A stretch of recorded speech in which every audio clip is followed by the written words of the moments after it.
Good evening, everybody. Welcome to the Uncomfortable Truth, episode 10. Sammy boy, how are you?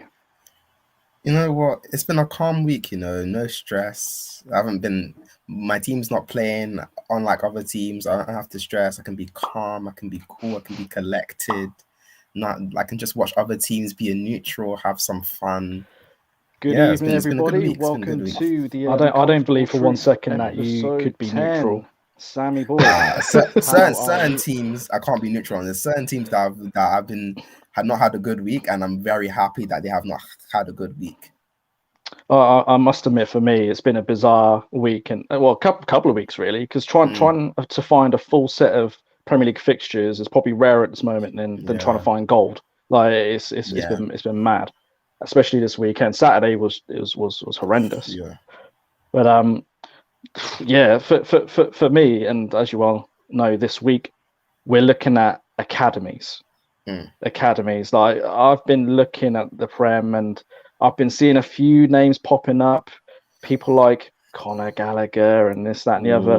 Brozier, players like that, and Livramento. And I'm thinking, well, all these players have come from Chelsea, straight out of Cobham. And for me, my question is, and what today's show is going to be, is well, actually, why is it that Chelsea don't actually get this coverage? Coverage, when you hear the media, they talk about Man United a lot and the great legacy that they hold when it comes to academy players. Any young player who's come from our academy, the PR is there. And don't get me wrong, Manchester United do have a fantastic tradition when it comes to the youth. So for me, though, it's about what's happening right here, right now. And for me, I'm thinking, well, actually, there's a lot of players that have come from that Chelsea academy. So should they be getting more coverage? Should Cobham be getting more coverage, getting more plaudits in terms of what is happening right now? And I stress on the right now part. I'm not interested of what a club has done 30 years ago. I'm talking about current. And the question for me is, well, has Chelsea replaced United as that club? Yeah. And then can we go one step further and say, are Chelsea the best academy right now in the world? In the world.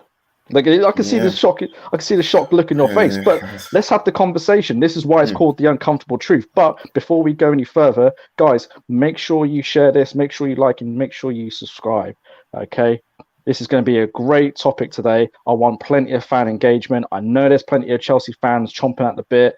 I know there's going to be a lot of Man United fans that are going to be quite pissed with what I've just said. You might be an international fan. There could be the likes of the legacy ones, like your Barcelonas, your Ajax, your Sportings. Yeah. If you're really international and you love following South America, then talk about these clubs. I want to know what your thoughts are. But for me, it's Chelsea. It is Chelsea. Now, I saw a tweet from Manchester United yesterday, saying that they were leading when it came to player academy production, and I'm thinking, I just don't agree. I don't agree, and I think we're going to kick into it by talking about Chelsea. So this is Cobham, the Cobham Academy. Look, how can there be any dispute at the moment? Think about this, yeah? You have Mason Mount, Mason Mount. Declan Rice is constantly being talked about. 80 million pound, 100 million pound. Deco Rice, yeah? Jamal Musiala from Bayern. Great player. And you got, Tomori, Gallagher's, is getting crazy amount of goals. He's on loan. Coming up there. Yeah. For past, to be fair, he was actually scored a beauty the other day. Yeah. To be fair, he was quite decent at West Brom last season. Yes, but he's made a bigger impact, to be fair, in terms of that return at Crystal Palace. So what are your thoughts? What are your thoughts on that? My thoughts on with Chelsea, it's weird because they do produce a lot of players, and they produce a lot of talented players. However, I think the reason why they aren't looked at as much because they don't produce a lot of superstars. And if you think about all these players that we're talking about, yes, they're all very good players, but they don't have that kind of like one big player if you compare it to other academies. So there's like you obviously have Mason Mount, and that's really the only person that you can really think of right now that's really like really big and up there in terms of like, oh, this is the guy. And like if you look at other teams like United might not have the consistency, but you hear Rashford, you hear Lingard, you hear Pogba. These are like big superstars in the world of football, very, very popular footballers. And I think because they're producing footballers with like high popularity and high like the actual superstars, I think that's why they're getting more current looked at than a Chelsea, for example. So Sam, what in your mind, because it's always good to understand people's thought processes. What is your version of what makes a successful academy?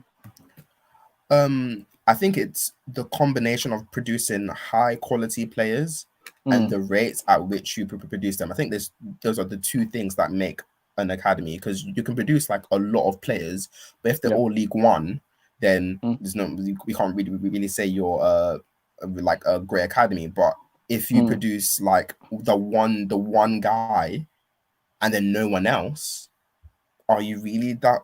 Is it really the academy, or is it that one player that just came out that looks good? So I think it's just producing a high standard of player consistently over a long period of time, which Chelsea are currently doing.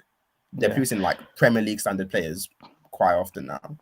Yeah, and I have to agree with you on the rate aspect of it, the number of players that are going through. But you're quite right. What is the success that's come from it? What are they doing now? And this is ultimately what we're going to be exploring when we do our little player profiles and look at our selected academies on this one. Just for the viewers out there, for the clubs that haven't been mentioned today, if you feel that they are good academies, call in. Let's have the discussion. Go onto the StreamYard link below and call in and say, well, hang on, Jinky, you're talking absolute waffle. Why have you not talked about this club? They've produced this, this, and this. This is a fan interaction show. Have your say. Who do you believe is the best academy in the world? Now, for me, Sam, like when it comes to Chelsea, as I said, it's about the success of the number of players. Now, I look at a lot of these players, and they're very, very current in terms of the ones that are performing. They're doing bits for their clubs. They're doing bits in the Premier League. They're highly, highly rated. And then you kind of think, well, the rate that they're doing it, and then you compare it, to other clubs, and thinking they're far more players that I can think of from Chelsea's academy than I can think of even at Manchester United, at Spurs, at Arsenal, at City, Liverpool. Like these a lot of these clubs aren't necessarily producing at the rate that Chelsea are. And as I said, the caliber is very, very good. These aren't League One players. Oh, definitely not. No. But if we focus this a bit more, because I said I want to talk about certain players. So Mason Mount, Mason Mount, this is a guy, someone who I rate very, very highly. Technically brilliant. Like the work rate that comes with it, unbelievable. So this is a guy who is a regular for the England team. Who got to a Euros final. Was a part of that Champions League winning team. Yeah, we got the winning assist. Winning assist. Do you know what I mean? Like he stepped up at the time that counts the most, and that is the biggest showcase you can say at this point. Like this is the guy at this moment in time in terms of that academy. Yes, he's the poster child for that academy. But it's not just Mason Mount. There's other people, and I think this is where perhaps it goes against Chelsea compared to someone like a Man United. That a lot of these players have gone to different clubs. Declan Rice, prime example of that. This guy is Chelsea academy. It's always been discussed. There's obviously been a lot of talk about him going back to Chelsea, but this guy is one of the best in the world in that position, whether people like it or not. In terms of up and coming talents, you've got to do that. If not the best. And that is the thing. Like for me, when this guy's been 80 million pounds, 100 million pounds, I don't want to hear the whole Brexit tax and all that, the rubbish that comes with it. He's highly rated among so many clubs, whether you like it or not. Again, another shoe-in for the England team. Yeah, he is literally one of the first names on the team sheet now. He's adding goals to his name, and that it's pretty big. It is pretty big. You've got people like Tomori. You look at Tomori. He's done a brave thing, gone to stay in AC Milan, and he's doing fantastically well. Now, where AC Milan, I think it's fair to say, they're doing fairly all right in Serie A. Yeah. To the point that he's now getting an England call up. Yeah. So there is that level of success again. AC Milan, not exactly a bum team. He's coming at a very, very good time. So I don't know. Like, what are your thoughts on those that I've just mentioned? First of all, Mason Mount. Literally, I remember when he was playing at Derby. I know a guy, Derby fan. He literally said, "Watch Mason." He said the players you need to watch are Harry Wilson and Mason Mount. Obviously, Harry Wilson's career has not gone too great since the Derby days, but Mason Mount in that team was looking amazing. Went on to become, he's probably one of the best midfielders in Europe right now. And some people don't. Some people don't want to admit that. Some people don't think like, oh, he's Lampard's boy. We had love that last season. He's Lampard's boy. He's Southgate's boy. Teacher's pet. All that kind of stuff. But when you're constantly producing results, people like he was the only player in Chelsea to be consistent the whole season. He did his levels at such a young age to have that level of performances the whole season. Absolutely insane. Then he went on for the Euros. His Euros individually was not particularly too great, but he did, what's it called? I think in terms of his defensive side and what he actually brings to the England team in terms of his work rate, his professionalism is very, very important. Probably a future England captain in the making. And then Declan Rice. Absolutely love Declan Rice. Great DM. Reads the game really well. Gets his passes correct. He's starting to add in. People weren't talking about it, but his foot is like a cannon. Like that, he's got so much power to take a long shot. He should be taking so many more. Absolutely amazing player. You've got Tomori. I want Tomori to declare for Nigeria, but that's not happening anymore because he's been on fire. Like AFCON is coming up, he can do a job. But he's great as well. Like I think some Chelsea fans were very upset when he left as well. They were very upset because they knew the kind of player they were dealing with. Yeah. And the potential that he had, and I'm pretty sure right now they would be crying for a player like Tomori because their defense is looking a bit shaky right now because conceding goals to pretty much everyone.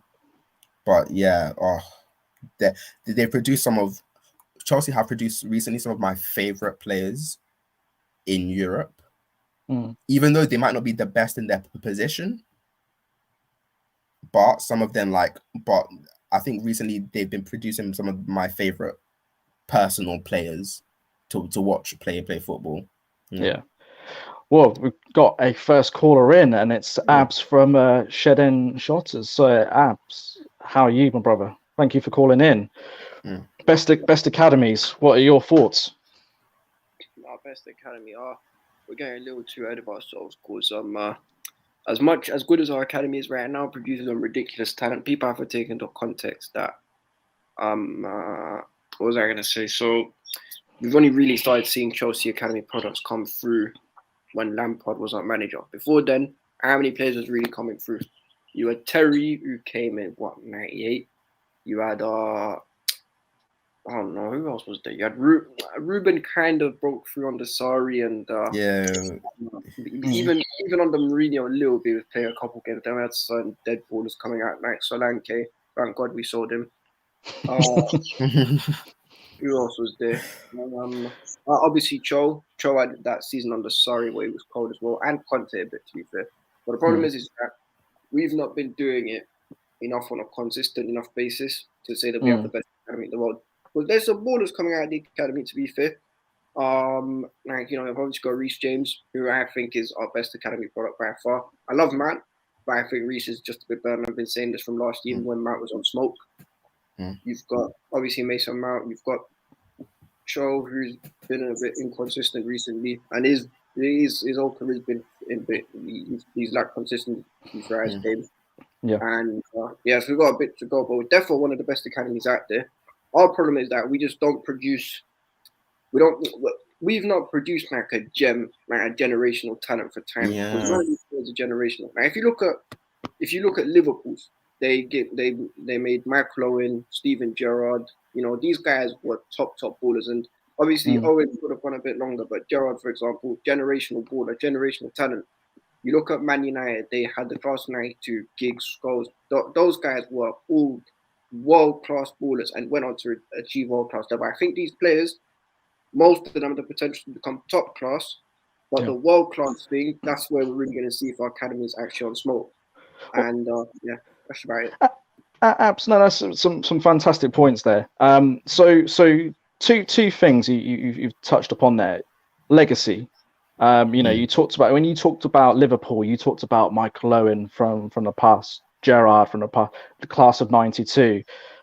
But I'm talking. When you talk about right now, the level, the numbers compared to any other academy going in the world at this moment in time, you can't deny that. These Chelsea academy players are making far more of an impact than perhaps other clubs. Yeah, I'm not denying that. I'm just saying that my thing is that what I'm saying is that certain clubs academy, they'll produce world-class players, whereas I think we're producing players with the potential to become top class, not world-class. And so maybe a lot of very good, but not necessarily just world-class, as you said. Yeah, they're still talented. It's quantity of talent. There's a large quantity of talent coming through at Chelsea. You've got Livramento, you've got Lamptey, you've got Tomori. Abraham. The less said about him, the better, because I don't think he's all that really. And you've got Mount, James. But for me, it's like we'll just have to see what happens, because if you look at Man City, for example, even now, because Man City, they've not produced a ridiculous. They've not produced a wide variety of talented players. But if you look at Phil Foden, for example, and no disrespect to our kids, he pisses all over them with the way he does it. He just does. Ooh. Yeah. Mason Greenwood, the only academy who does not have a single player better than us in the league is Arsenal and Liverpool. Actually, no, that's cap because Liverpool have Trent. But Arsenal will have a better one than us. Arsenal fans. Arsenal fans, yeah. Oh, yeah. Sam, what are they saying in the live comments? Just quickly. I rate Arsenal players. I've had to step in and defend Saka a couple of times because I think he gets too much disrespect. But I'm not gonna come out and tell you that he's better than any of our kids because he's not. Yeah. We're talking. I'm hearing Declan Rice is overrated. Just another English player being overhyped, like Dominic Calvert-Lewin. People are saying expensive Rice. There's a lot of Declan Rice slander. A lot of Declan Rice. I'm hearing someone say Saka clear of Cho. I'm hearing Emil Smith Rowe clear of Mason Mount. No. But this is the beauty. This is at the end of the day, fans have their opinions, and look, if you believe it, get on here. Be like Abs, represent, state your case. So Abs, one thing that I see with the media, and I think you kind of touched upon it as well. The players and class of '92, these guys had a route into the senior team and stayed in that senior team. Do you think Chelsea are perhaps victims because not as many are staying at Chelsea. Others have to perhaps seek or go to other clubs to seek that first team football, like a Lamptey. I know Livramento refused because he wanted to do first team football, but is that perhaps where they are perhaps not getting that credit that Man United and, as you just mentioned, Liverpool with Gerrard and Owen, did? Yeah, kind of. It's a bit more. I don't know. It's changed a bit more recently. We've given a couple more players, routes to the first team. I know a lot of people say Lampard, was the main reason behind it. I'm going to tell you a little secret. I love Lamps, but he really wasn't. Apart from Tammy, who wasn't really considered in the plans, he didn't really bring forward too many players that were his, because the club were already looking at Reece, because Reece in the season before he came to Chelsea, he was at Wigan. He was actually very good. Oh, yeah. He was cold. Absolutely brilliant. And then you've got Mount, who was doing bits in the Championship. Tomori, to be fair, you could kind of give credit to Lampard, but I know Mount and Reece in particular were already in the club's plans. So it shows you they're trying to, what's it called? They're trying to find a path for them into the first team. And also, I think, sorry, go on. So being a Chelsea fan, who would you give that credit to? Would a Jody Morris get that credit? Yeah, Jody Morris was one of the main reasons as to why these Chelsea players have been able to develop as well as they have. Obviously, Lampard. I'm not trying to discredit Lampard at all, because Lampard did bits with the academy. I'm just saying that it's not all on him. Do you know what I'm saying? It's spread around the club. Kind of got involved. Jody Morris, obviously. You had the academy coaches. I don't know a few of the names off the top of my head. And obviously Frank and Tuchel and Sarri a bit to an extent, because people forget Sarri was doing what Lampard was doing. He gave Ruben and Cho, in fact, he gave the most academy minutes out of every Chelsea manager since Roman took over, apart from when Lampard came in. Yeah. Abs, I got to say, absolutely fantastic points there, and hopefully we can get you on a show another time. But no, brilliant points. So thank you for coming on. Quality, cheers, bro. Take care. Cheers. Jody Morris he is the man. He is the man who's brought these guys forward. So Chelsea fans who are watching, do you agree with that assessment? I actually think that was some really solid points from Abs there. Good call. Before we had him on, we were talking about Tomori, but what about Trevor Chalobah? Like this guy, he might be just a too short player. You never know. Sometimes it happens, but he really has come into his own. Like, he would have thought, with his brother playing and everything like that, he would be the more successful one at this moment in time. Like, it's a fantastic season. He's doing well. You can't deny it. He's doing very well. I'm not gonna lie. I wasn't expecting that. I wasn't expecting Chalobah. He came in, and no one was really expecting much. Yeah. Let alone for him to come in and basically be benching the first teamers. Because let's be real, he did make a very big claim to be starting. There are a lot of like players that were having good performances, but they weren't playing as well. Yeah, like Christensen would come in and he'll do a job, but then the way Chalobah came in and was bossing the back line, you can also give credit to the other back line, the senior players for helping him through. Yeah, but it doesn't matter. Like, no matter what, to play the way he did, like the fact that he can also play midfield as well. We've seen him play midfield, and it wasn't just like, oh, he can do a job in midfield. He was actually making sure, as a DM, was just absolutely phenomenal.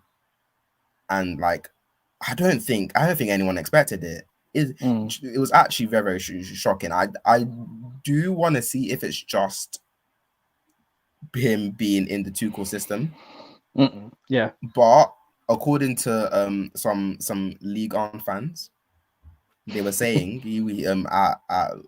Laurent, he was very, very, very he was very, very good as well. Apparently he's had a few loan spells. Apparently each loan spell he's actually been like quite a good player for each team. So maybe this was just a long time coming, maybe, and we're just waiting for like the next new John Terry for Chelsea. Yeah. You touched upon like Christensen. Like I know that I've actually had many disagreements with Chelsea fans on this one because each time I've seen this guy play, I kind of expect him to be the weak link, but he tends to hold out. And really, the only issue with him right now is a contract dispute. So I'm not going to hold that against him over the performances that he's done. Like he's been good level, and that's Chelsea have been at a very good standard. Yeah. Again, part of a Champions League winning squad. Him, Mason Mount, Reece James. I mean, you got 3 players already. Do you know what I mean? Who are part of that squad? You know, so we get into multiple names, and you're thinking, well, actually, why should they be ignored because of that? They shouldn't. Shouldn't. But right back. Just going on to that, absolutely hilarious with Chelsea. I'm absolutely disgusted. I think they're taking the piss personally. How can you have Reece James is an absolute don at right back? Like I said, I've seen this guy from Wigan in a championship, and he was disgusting. Honest to God, he was just bossing everything, absolutely bossing. And how do you get ahead of him? You know what I mean? What chance has Lamptey and Livramento really got? It's bad, like, because the thing is with Reece James, when you see certain players and you realize, like, it's a right back, but it's a footballer. Like, that's what he is. He's like, you can tell that Reece James is a pure footballer. Like, the way he just goes about his business, I think you could probably stick him in many other places and it still look just as good. Like we've seen, because I'm pretty sure at Wigan he played DM quite a lot and looks fine. Like he's played centre back as well. He's just one of those players that you're like, he just knows how football works, and just the way he operates it's annoying. It's annoying because I don't want another top club to have a player like that just gets football and just gets what it's about. And like the way the fact that he's now outscoring strikers, he's getting all these crazy assists. Like, he needs to stop. It's getting like. And how do you and I feel, and this is a problem Chelsea have sometimes had in the past, when you've got how is someone supposed to come in now? Yeah. Who's going to come in? Like, the next player that has to bench him is going to have to be insane. Yeah. Like, to bench someone like Reece James is going to be, as in, I wouldn't be surprised if Reece James is now going to start in the next World Cup. Yeah, in terms of there's no reason why he shouldn't right now, because in terms of being a fullback, he's got the attacking side down, he's got the defensive side down, and he does those to a very high level. So Lamptey, I really like Lamptey, but defensively he's not as good as Reece James. I think he's maybe slightly better attacking wise, but defensively he does suffer. And then Livramento, who is just, let's be real, he's just not as good as Reece James overall. Yeah. And then even comparing him to the England squad players, I think he's better than Trippier. I genuinely think he's better than Trippier, and I think he's more complete than Trent. Trent does have the more is obviously better offensively, but I think he's just the more complete. I think Kyle Walker is probably the only person that can even dream of trying to bench him, but Reece James he's just on fire. Absolutely ridiculous. We could probably do an hour on England right back, so maybe that could be another show for another time. Stay tuned for that. But we've got another caller on, M9 Shaka. So M9, welcome. How are you doing, guys? Yeah, good. Who do you consider as the best academy in the world, and why?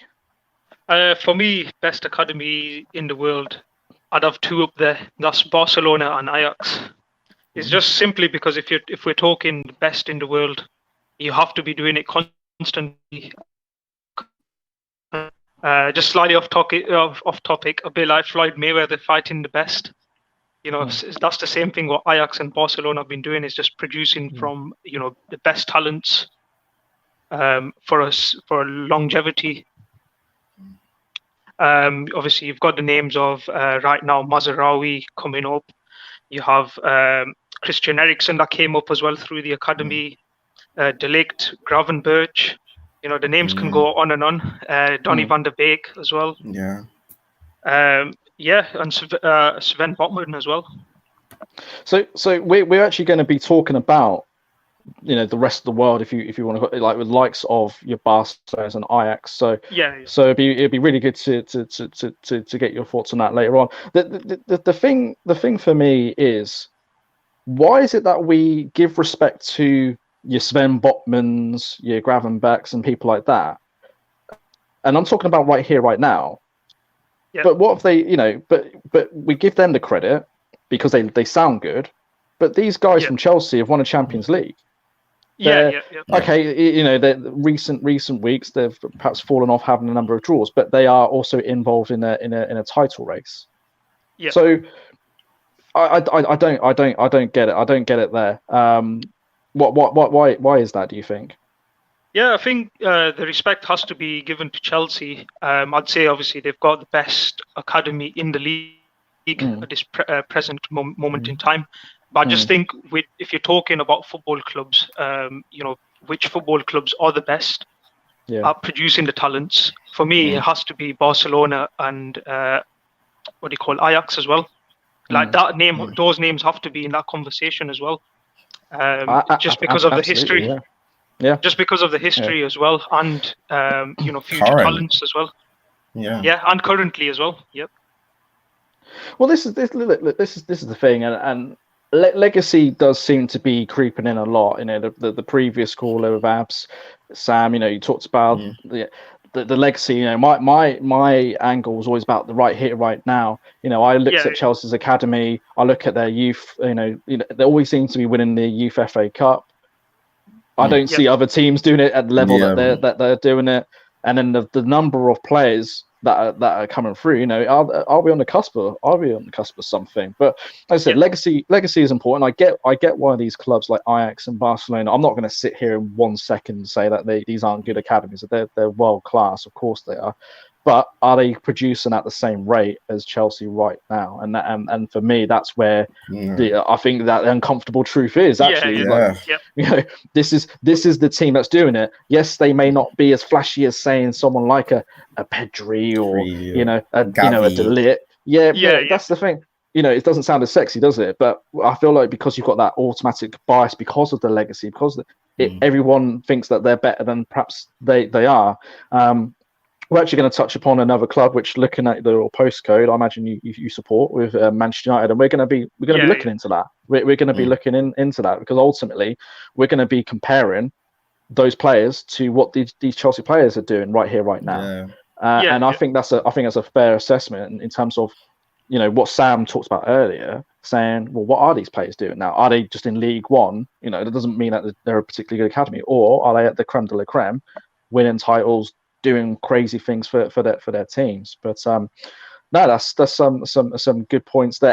Anything else you perhaps want to touch upon with regards to Chelsea? I think in regards to like Chelsea, I think they just have a brilliant system in place for the youth to get experience. Say for example, I know they have a sister club in Holland as well, Betis Arnhem as well. Betis Arnhem, So I mean, it's a good experience for obviously the way that they've set the standards. So they'll obviously send the youngsters out on loan to those sort of clubs to gain the experience that they need, and obviously they'll sieve out the worst from the best talents and try and keep hold of the best talents that they've got. So I think that's why for Chelsea it works really well in that way, and that's why now you're seeing possibly why Chelsea are the best academy in terms of the league right now. Okay. M9, I know that we're going to be doing a United segment, so listen on to that one for sure. But no, brilliant call. And yes, see you soon. See you soon. Nice one, guys. If you agree with Abs, Shaka, or even disagree, you know, get on the StreamYard link in the description below and call in. You know, like, just say your point. Just tell me what you believe in. I've got my points. Sam has his, and the last couple of callers have come in with some very different but very valid points on there. Sam, just quickly to sort of, you know, wrap up the Chelsea segment before we start looking at and comparing to other clubs. we've talked about the big players, but there's still a lot of talent out there. I know when it comes to people like Nathan Ake, people might go, oh, what's he done with Man City? Okay, fair enough, he's a squad player at Man City. But this was a guy at Man United that you saw Ollie trying to get in there with. He tried to slip in. No. And then Man City got him, and he does a job for him. I'm sure his trophy cabinet is going to expand somewhat, being at Man City. Yep, I don't think he minds being a bench player when he's getting the Premier Leagues every season. So yeah. You got people like that. You've got your sort of wide men, Jeremy Boggers and people like that in Italy. Bertrand Traore, from at Villa, maybe and going back to Amster's call, maybe that's where those types of players are perhaps letting the system down. They're highly rated, maybe not coming in and doing what they perhaps should be doing. In terms of, we thought that was always a good signing. Why is he not setting the world alight with that pace and trickery? It's not happening there. So, maybe there's something to come yet. But Roger at Southampton, what a season he's had. Like, where has he come from? I never heard. Boy from Slough. Guys from Slough. If you've been to Slough, you're not expecting a baller like this. You're not expecting a baller like this. He just came in. No one was expecting it. He was like, well, Danny Ings is gone. I think that's my turn. And he just gone from strength to strength. He's got that kind of like bite about him. He's very like tenacious, I would say. Like he's got like a little bit. I kind of miss that aggression, like certain old footballers had like a bit of like bite about them, and like the way he gets about and applies himself. He's very, very like he has a very, very aggressive play style, and I really like it. I really like it. I'm just gonna. I've seen a couple of comments here. Breaking news: Coca-Cola have announced they will sponsor Chelsea next season because Chelsea sure know how to bottle it. Controversial. It'd be interesting to know who that guy supports. Chelsea spent £250 million last year. Can't say that they're the best academy high cap. Okay. But these players are present in their team. I don't think you could argue that Mount, James, Callum Hudson-Odoi, who we barely even talked about, Ruben Loftus-Cheek, Trevor Chalobah. These are players who are in that team. Whether we like it or not, they're in that team. That's a big number of players. Now, when we were talking about class 92 and the players that were actually in that Man United squad,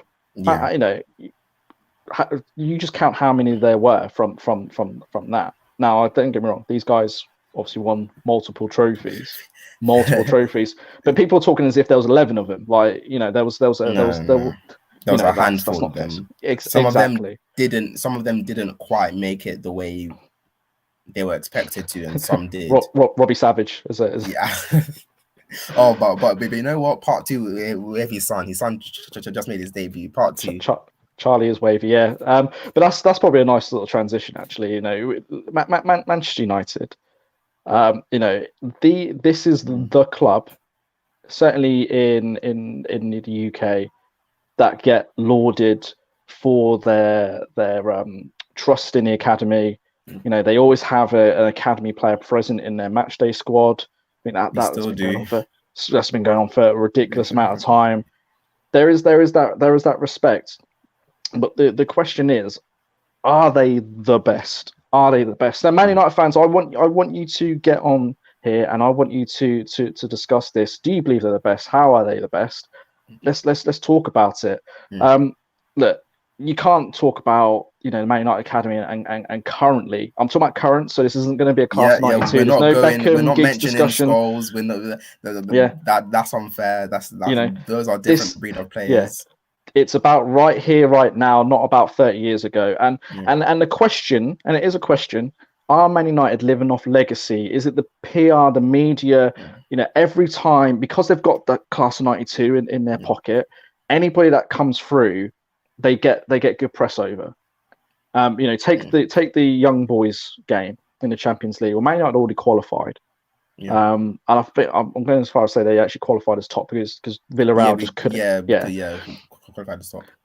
So United gave or Rangnick gave a lot of debuts to youth players and additional appearances for likes of Alanga, etc. So Diallo, who's from Atalanta, we don't really know. But you know what? He played in our under-23s. We have a long history of that.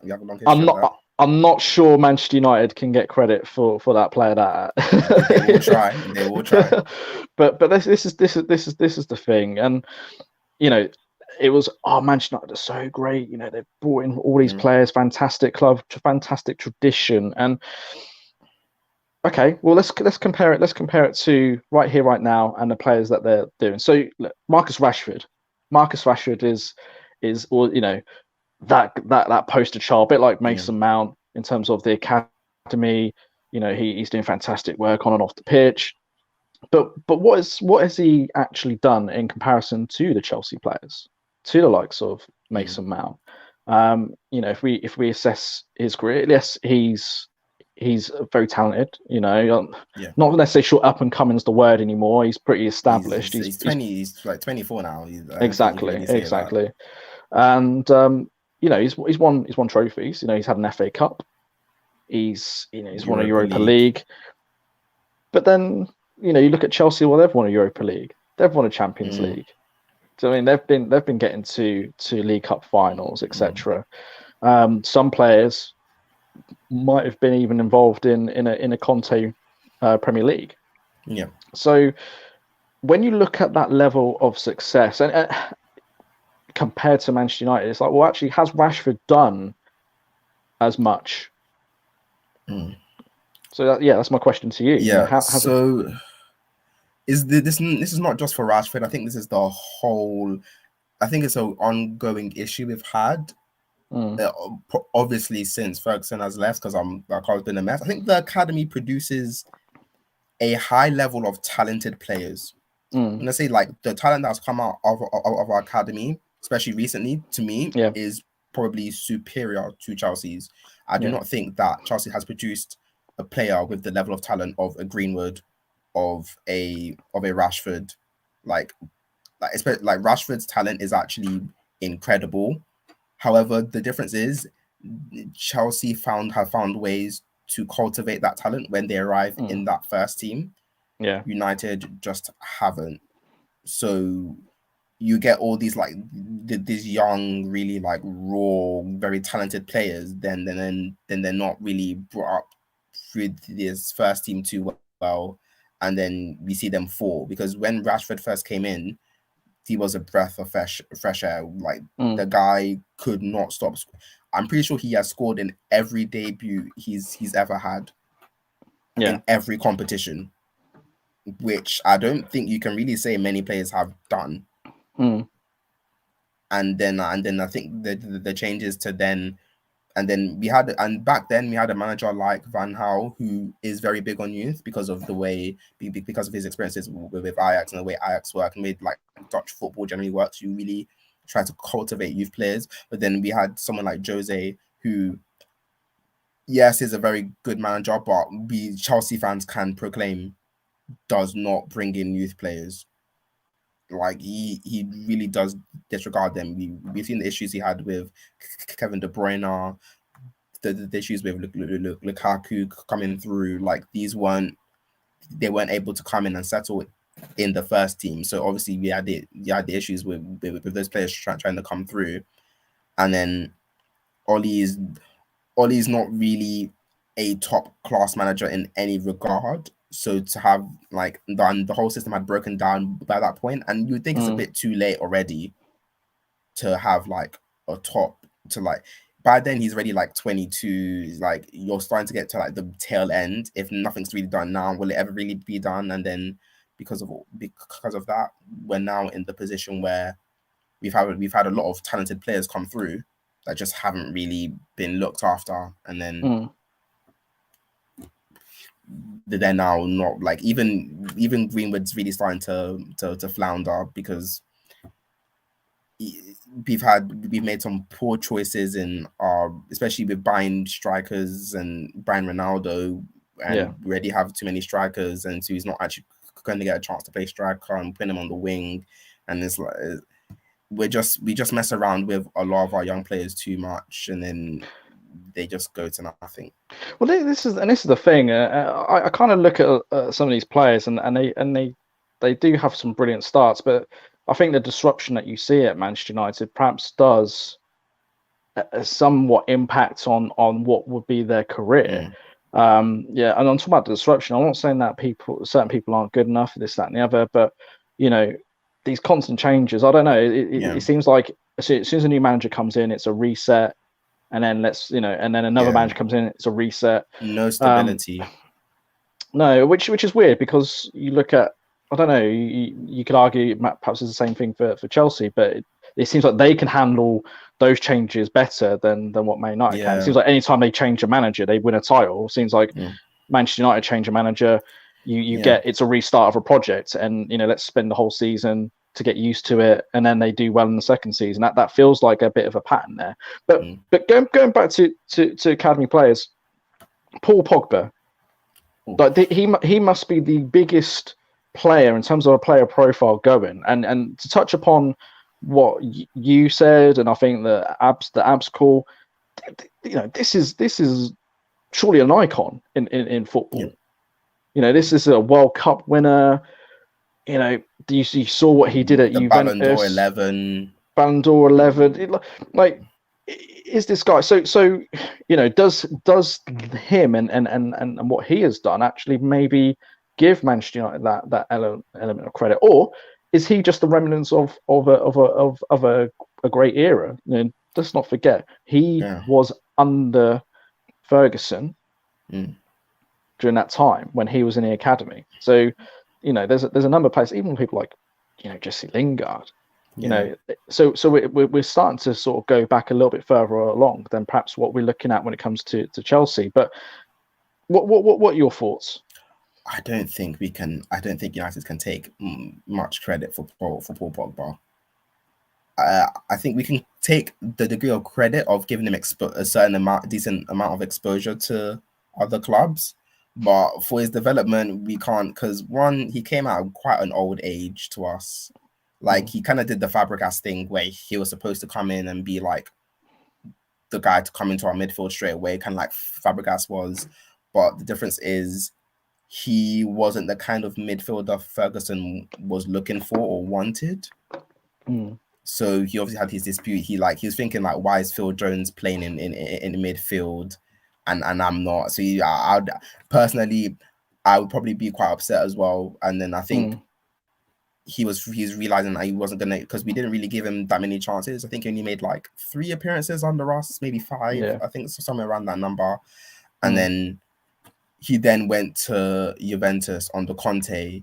Known for developing players, and bringing the best out of them.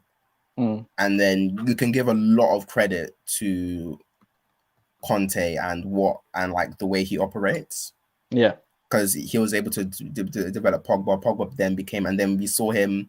I think the year Euro 2016, like the whole year of 2016, was just a great year for Paul Pogba, and especially looking at him in the Euros and the way he just stole the show, like doing all these fancy tricks, and I think, and then we were all looking back at him, and then we wanted him to come back, and then he came back, and then it's been so on and so forth. I don't think we can take much credit, because I don't think we had that much to do with it, other than the decent amount of exposure we gave him in our team. Well, just listen, because I'm just going to look at some comments here. So, we've got a challenge from Spliff Politics. And actually, you know what? Come on the call and talk this out. So he says, on the Rashford question, asking what's Rashford done in comparison to the Chelsea academy graduates is the same as asking what Manchester United has done post Ferguson in comparison to Chelsea. Okay, fair.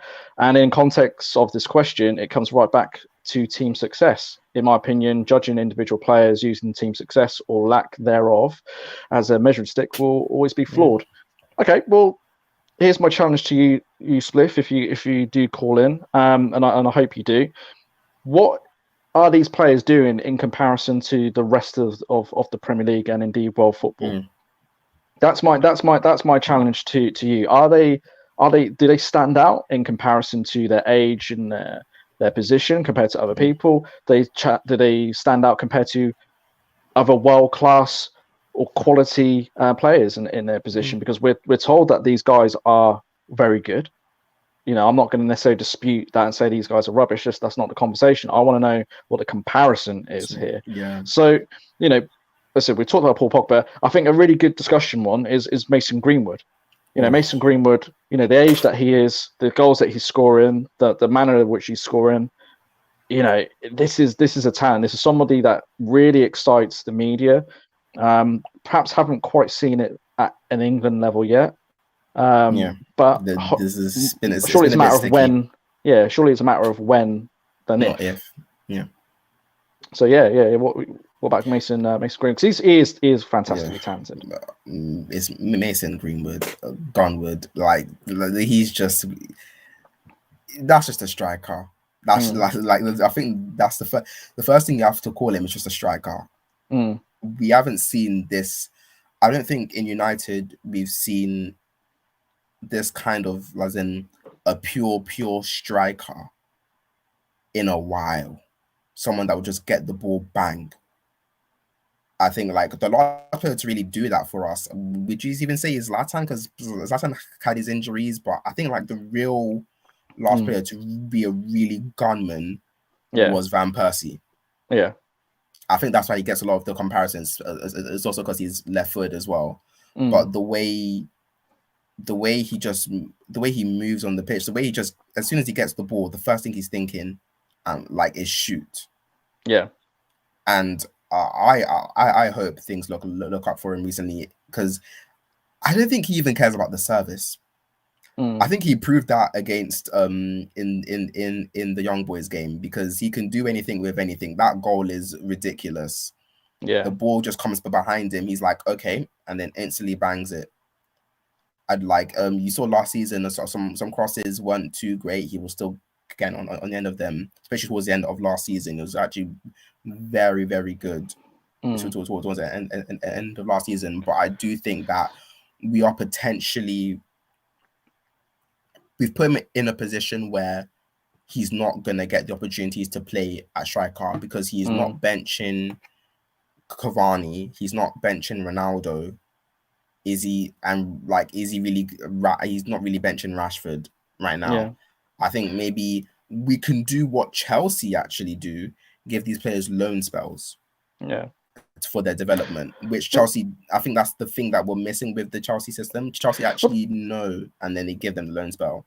But this is the thing, and look, when I want to compare Manchester United to Chelsea, and even with my rose tinted glasses, you're trying his best to try and find an angle.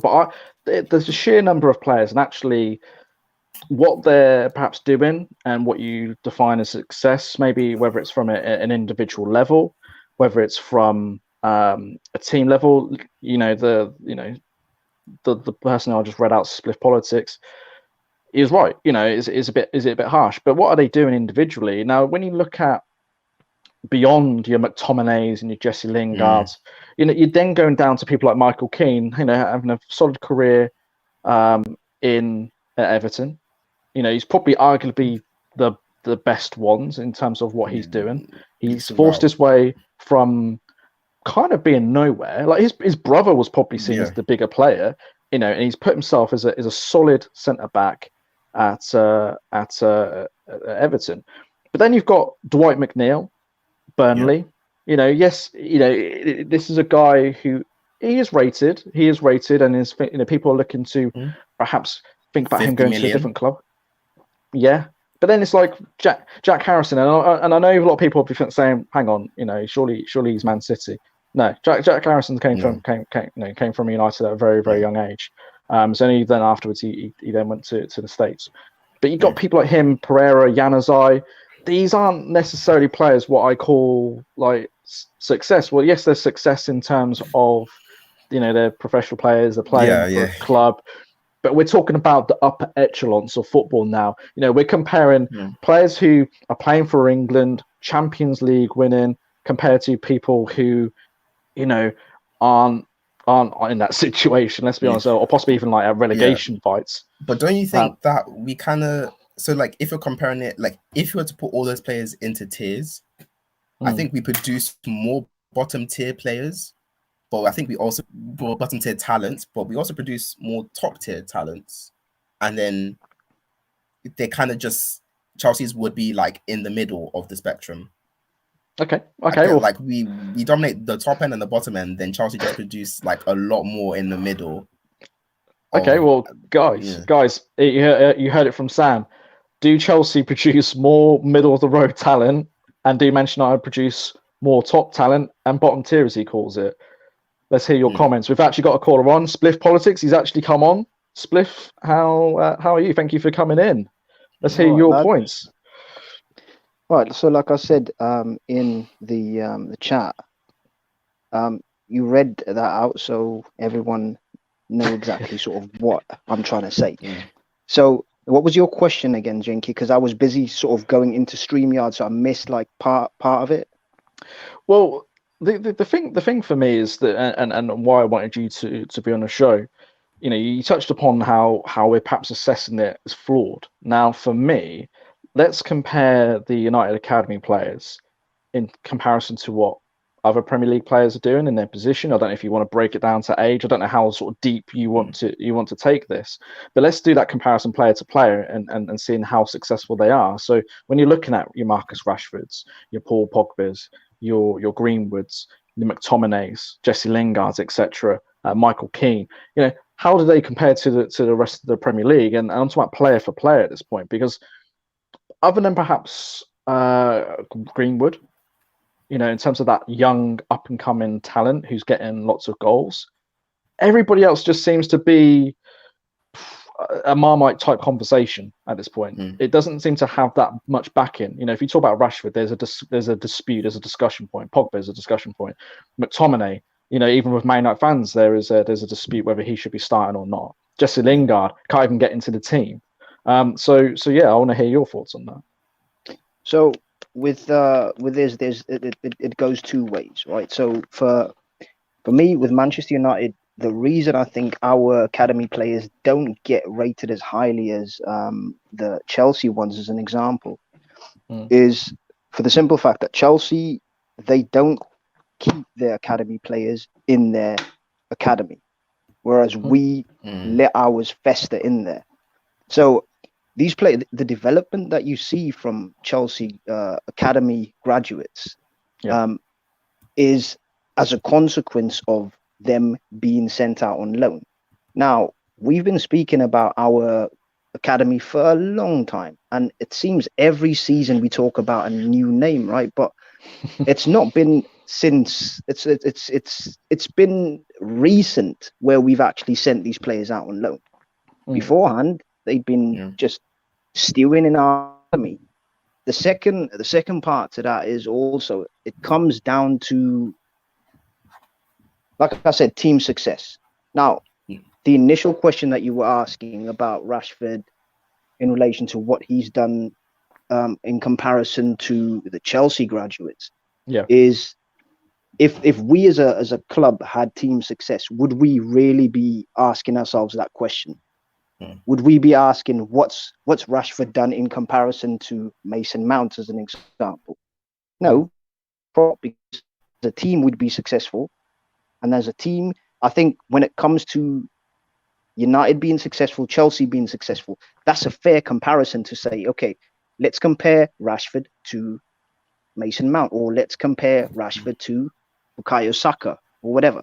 But it's always going to be unfair when one team is not successful. Now, granted, there's still going to be issues that we can see in the players' game, and issues that I'm happy to highlight that everyone knows, right? Rashford, he doesn't always make the right decisions. He doesn't always get his head up. He's a player that thinks about goals first and foremost, rather than the team play. In terms of his development, I think what needs to happen there is he needs a firm hand. And with a new manager coming in, being here now for the foreseeable, well, at least for the next 6 months. I'm hoping that this guy can actually say to him, yo, you know that those decisions that you're making for yourself, I'm going to make those decisions for you now. And that's been the thing that we've not had at Manchester United. But in relation to what has Rashford done in comparison to a Mason Mount? Nothing. Well, I'll tell you what. Let's say compare it to like a Callum Hudson-Odoi or a Tammy Abrahams. Let's go position for position. You know, if you want to say Mason Mount, let's compare him to like Jesse Lingard. That's probably a bit more accurate, I'd say. Position for position. Would you be in agreement with that, or? Yeah, that's fine. That's fine. Yeah, You can do that. yeah. So like, would that work in terms of, you know, does Rashford look better all of a sudden than these guys? You know, he's getting more England call-ups, appearances. He is getting more game time. You know, he does showcase some really significant moments. You know, take PSG in the Champions League. Yeah, We've seen it under Mourinho in the Europa League when Ibra got injured and he was getting quite vital goals there. So yeah. Let's hear your thoughts on that. Right. So first off, I'd like to say probably if we're going to use Callum Hudson-Odoi, there's a lot of players, even in that Chelsea team, whether it's in that same position or whether it's in a slightly different position. I think it's fairly safe to say that a lot of those players, in terms of their personal development, what you see from them on the ball and off the ball, they are a bit more developed than Rashford in that sense. But I think that is because we've been a team that has not focused on. We've been an in and out team. Let me just put it that way. Yeah. We've been an in and out team. We've had managers in and out. And as much as people might want to think, oh, it's excuse this, it's excuse that, these things do affect players. Because now one manager comes in, he's asking the player to play a certain way. A different manager comes in, he's asking the player to play a certain way. Just think about how many managers we've had so far, just with Rashford at the club. I think we've had, if I'm not mistaken, 3 or 4. But compare that. Okay, so 3 or 4. So Van Gaal, Mourinho, Oli, and now Rangnick. Yeah, and Carrick. If you really want to have Carrick in that, have 5. It's really 4, but I'm just saying. But compare it to Chelsea. You're saying as if Chelsea haven't had that disruption. And just before you answer that, Spliff, just on a further note, guys, when it comes to Chelsea, there is actually going to be a separate show. It's a new show in the locker coming soon in 2022, and they're going to focus a bit more on the profile of Chelsea as a club. So they're going to be looking at the past, the present, structure, the full work. So keep a lookout. Stay tuned next year, 2022, in the locker. Sorry, Spliff, go ahead. Hang on, sorry, lads. Can you hear me? Yeah, we can hear you. Yes, yeah, we can hear you. Right, so sorry, what was that again, dude? Because I switched from Wi-Fi. Yeah, so ultimately, Chelsea have had and are renowned for managerial changes. So we're given this excuse or perhaps a reason for the lack of consistency being in and out. But Chelsea have had a number of managers. I think of course, yes, they have. But I think in relation to Chelsea, in comparison to us, there has been a certain level of continuity with them. Yeah, it's not just that they've brought different managers in. They've brought different managers in that has continued. There's been a continuation of what the other manager has perhaps done.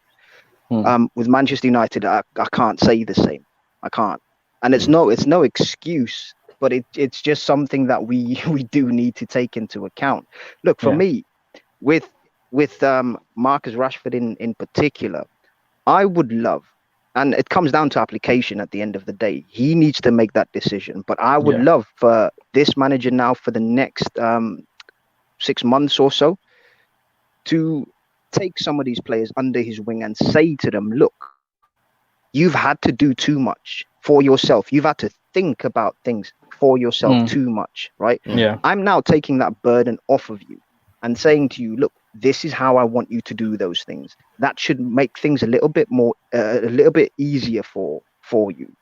But again, with Chelsea, there has been a continuation of what the previous manager has done. For us, not so much. It's been a mishmash of different managers with different philosophies, different style of plays, different people coming in, wanting to have their say. And as Manchester United fans, we know exactly what happens in that club and the power struggle that is constantly in that club.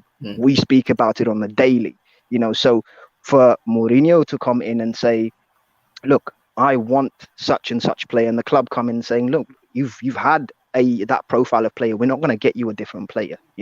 He then throws his toys out of the pram, and that's essentially where the beginning of the end starts for Jose Mourinho, because he's a manager that snowballs. When things start going badly for him, it doesn't seem to, especially now, he doesn't seem to have that ability to pull things back.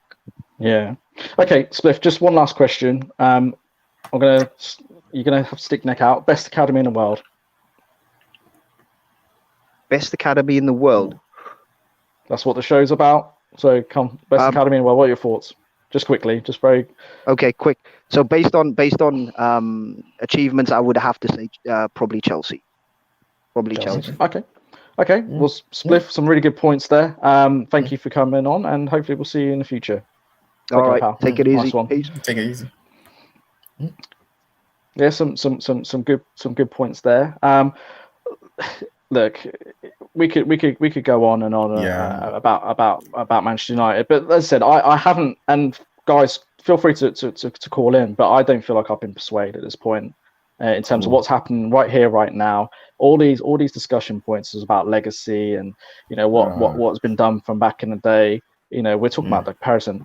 But speaking about present, Manchester City, let's see what the neighbours are doing. They've spent all this money on the Etihad complex.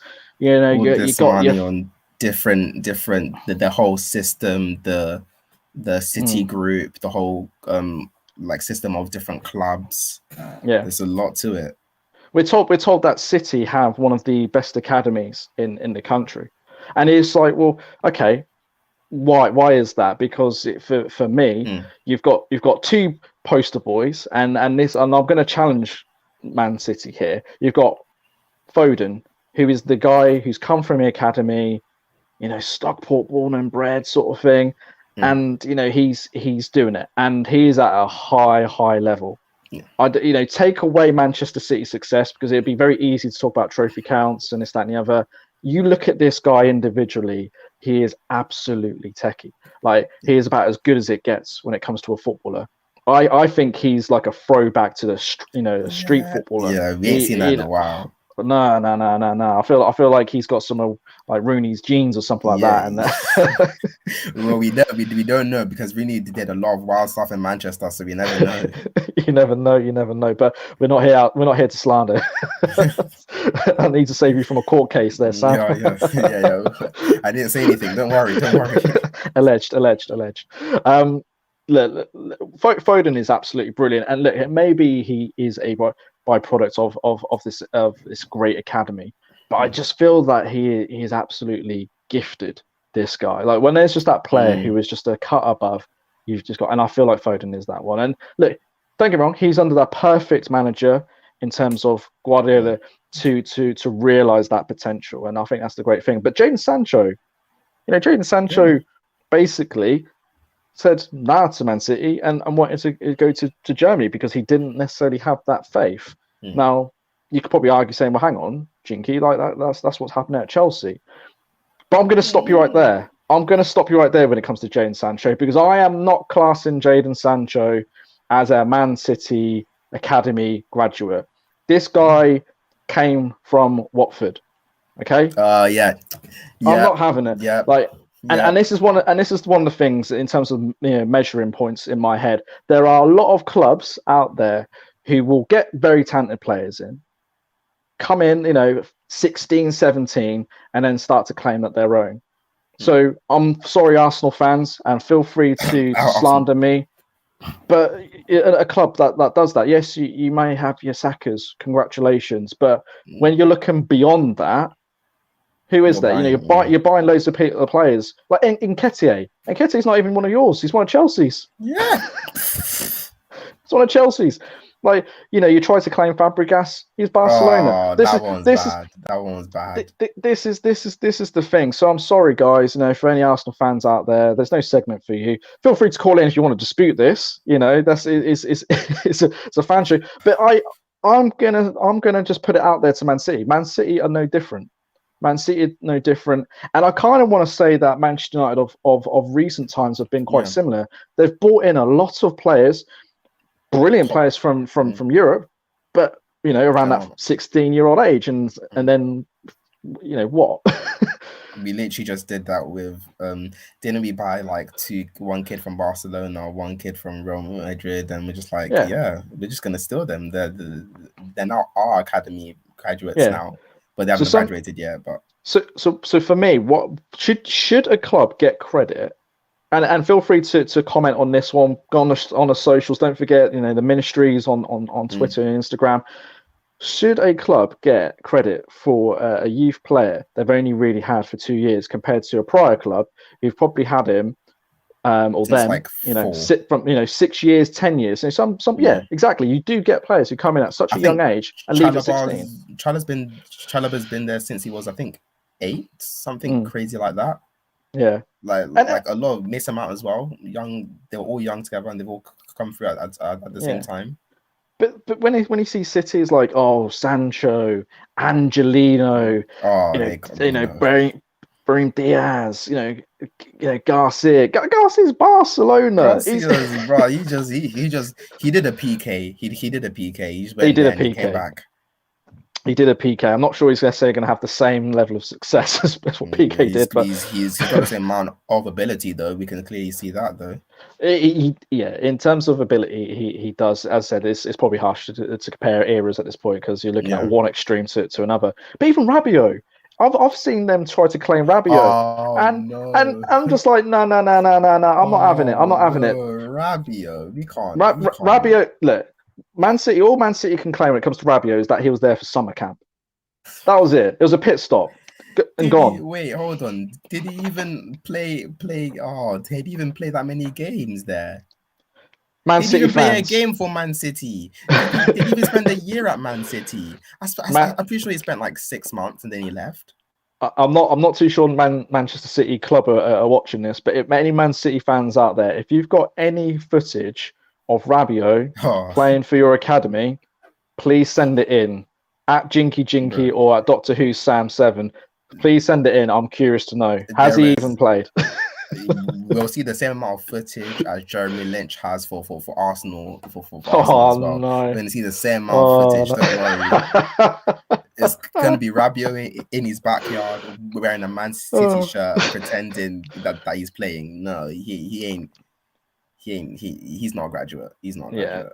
But you know, as I said, like the reason why I wanted to talk about City is because when you look at the level of investment into their academy, I think facilities wise, it is second to none. It's probably as good as it gets, and the setup is first class.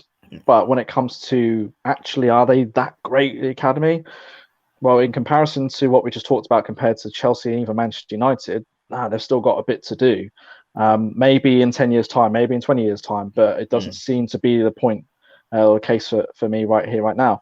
And as I said, when you look at all the other Premier League clubs, I just, in my personal opinion, don't think they compare to the clubs that we've just talked about in United and Chelsea. Look, I know Villa have had a bit of press recently with a number of their players that come in. You know, you got Louis, come in from Barcelona. He was at Villa, and then Barcelona took him. Barry Louis, and possibly at Ipswich. But yeah, you know, he had a lot of press. But these guys, as I said, there isn't that discussion point compared to Man United and Chelsea, and I think